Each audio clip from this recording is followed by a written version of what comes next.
ఆక్రమణ కోసం చేసే యుద్ధాలు చూసే ఉంటాం, ఆధిపత్యం కోసం జరిగే యుద్ధాలు చూసే ఉంటాం.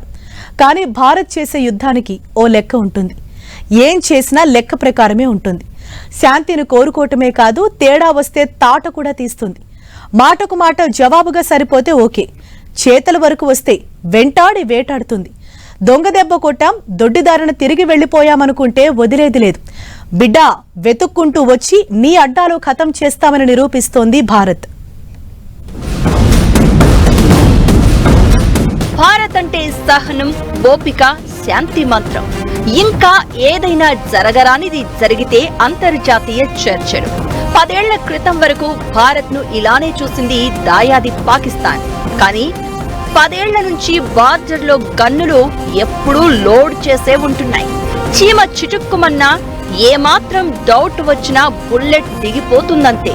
పాకిస్తాన్ టార్గెట్ 10 మైళ్లైతే 11th మైలు టార్గెట్ గా ఉగ్రవేటను స్పీడ్ ఎక్కిస్తోంది. వేటాడడం మొదలు పెడితే తమకంటే ఎవ్వరూ బాగా వేటాడలేరని చేతల్లో చూపిస్తుంది భారత్. శాంతిని కోరుకోవడంతో పాటు అవసరమైతే ప్రత్యర్థుల తిక్క కుదర్చడం కూడా వస్తుందని లెక్కతో సహా అప్పగించేస్తుంది.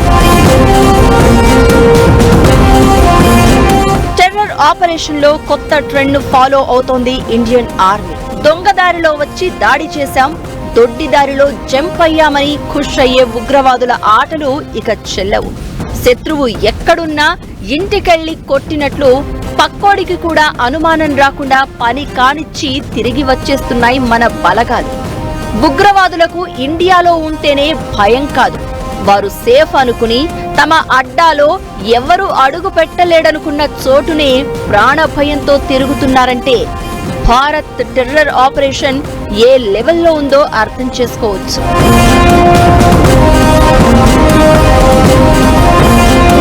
టెర్రర్ ఆపరేషన్ విషయంలో ఇన్నాళ్లు మన కేంద్ర ప్రభుత్వాల మీద విమర్శలుండేవి. మన దేశంలోకి అక్రమంగా ప్రవేశించి ఎడాపెడా కాల్పులు జరిపి 100 మందిని చంపేసి పట్టుబడినా సరే జైలులో పెట్టి కోట్ల ఖర్చుతో భద్రంగా కాపాడుతాం. పార్లమెంటు మీద దాడి చేసిన నిందితుడైనా సరే సుప్రీం తలుపులు అర్ధరాత్రైనా సరే తెరిచి విచారిస్తాం.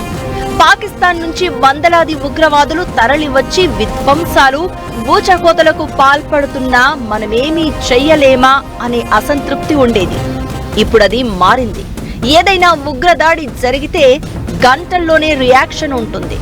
లేదు అంతు చిక్కకుండా ఉగ్రమూకలు తప్పించుకుని వెళ్లారంటే ఇండియన్ ఆర్మీకి దొరికి చచ్చే వరకు భయంతో చస్తూ బతకాల్సిందే.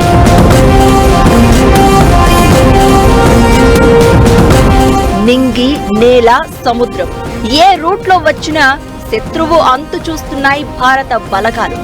సరిహద్దులు దాటాం, దాడి చేసి రోజులైపోయింది, సేఫ్ అని ధీమాలో ఉంటున్న ఉగ్రమూకలను యముడిలా వెంటాడి గన్ను భారత్ కంటే బాగా ఎవ్వరూ వాడలేరని చూపిస్తోంది. దేశంలోకి చొరబడి శాంతికి విఘాతం కలిగించేందుకు ఏ ఉగ్రవాది ప్రయత్నించినా తగిన సమాధానమిస్తుంది భారత్. ఒకవేళ వారు పాకిస్తాన్కు పారిపోయినా వదిలే ముచ్చటే లేదంటోంది. అక్కడికి వెళ్లి మరీ మటాష్ చేసేస్తోంది. ఈ ఏడాది కెనడాలో ఖలిస్తానీ ఉగ్రవాది నిజ్జర్ హత్య జరిగింది. గుర్తు తెలియని వ్యక్తులు వచ్చి ఖతం చేసి వెళ్లిపోయారు.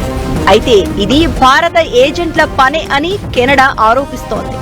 ఆధారాలు లేకుండా నిందలు వేయడం తగదని గట్టిగా హెచ్చరించింది భారత్. పాకిస్తాన్లో ఉగ్రవాదుల మిస్టరీ మరణాల వెనుక భారత హస్తం ఉందంటూ బ్రిటన్ పేపర్ ది గార్డియన్ రాసిన ఓ స్టోరీ సంచలనం రేపుతోంది. 2019లో పుల్వామా ఘటన తర్వాత నుంచి దేశానికి ప్రమాదకరంగా మారుతున్న వ్యక్తులను ఢిల్లీ లక్ష్యంగా చేసుకుందని గార్డియన్ లో రాశారు. భారత విదేశీ ఇంటెలిజెన్స్ సంస్థ రీసెర్చ్ అండ్ ఎనాలిసిస్ వింగ్ దాదాపు 20 మందిని హత్య చేసి ఉంటుందని ఆరోపించింది. భారత్, పాక్ ఇంటెలిజెన్స్ అధికారులు ఇచ్చిన సమాచారం ఆధారంగానే తాము కథనం రాసినట్లు గార్డియన్ స్పష్టం చేసింది. దీనిపై ఇప్పటికే మన విదేశాంగ శాఖ స్పందించింది. ఇది పూర్తిగా తప్పుడు సమాచారమని, భారత వ్యతిరేక ప్రచారమని కొట్టేసింది. ఇతర దేశాల్లో హత్యలు భారత్ ప్రభుత్వ విధానం కాదని చెప్పుకొచ్చింది.